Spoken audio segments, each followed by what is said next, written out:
अब हमें ये चीज समझनी होगी कि लॉज और जुडिशरी कोई मजाक नहीं है, और जब तक हमारे कानून का मिसयूज करने वाले लोगों के लिए सख्त कानून नहीं बनेंगे तब तक कुछ लोग इस सिस्टम का तमाशा बनाते रहेंगे, जिसमें हमें फेक रेप, एल्यूमिनी एक्सटॉर्शन और मेंटल हैरेसमेंट के ऐसे केसेस देखने को मिलते रहेंगे। और ये कोई छोटी मोटी गलती नहीं है, बल्कि एक वेल प्लान्ड एक्सप्लॉयटेशन है, जहां कानून और इंसाफ की आड़ में किसी की मेंटल पीस, उसका सेल्फ रिस्पेक्ट और उसकी पूरी जिंदगी बर्बाद कर दी जाती है। और जब बात डाइवोर्स तक पहुंचती है ना, तो हमारा समाज किसी के लिए इमोशनल हो जाता है तो किसी के लिए एक तरफा। लेकिन सच तो ये है कि न जाने ऐसे कितने हस्बैंड हैं जो अपने रिलेशनशिप पे टॉर्चर झेल रहे हैं, और ऐसी कितनी औरतें हैं जो सब कुछ सह के भी अपने रिश्ते को बचा के चल रही है। तो ऐसे में डाइवोर्स तो उनके लिए एक नई उम्मीद की किरण हो सकती है, एक नई शुरुआत करने के लिए।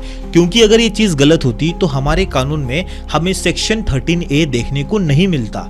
लेकिन कानून ने अगर आपको यह हक दिया है कि आप अपनी जिंदगी दोबारा जी सकते हो, आप अपनी खुशियों को फिर से चूज कर सकते हो, तो इसमें क्या गलत है। हाँ, ये बात सच है कि कुछ लोग इसी सोल्यूशन का मिसयूज करते हैं, जैसे कि हर सिस्टम का मिसयूज होता है।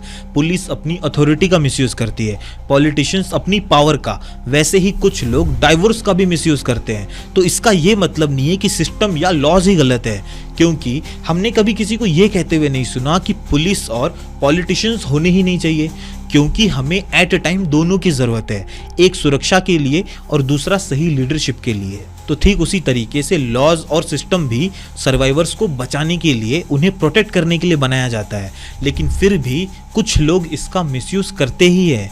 तो इस सिचुएशन में कानून में ऐसी कौन सी चेंजेस करने चाहिए जिससे हम इन चीज़ों को एटलीस्ट कंट्रोल कर सके, जहां ना किसी आदमी के साथ गलत हो और ना ही किसी औरत के साथ।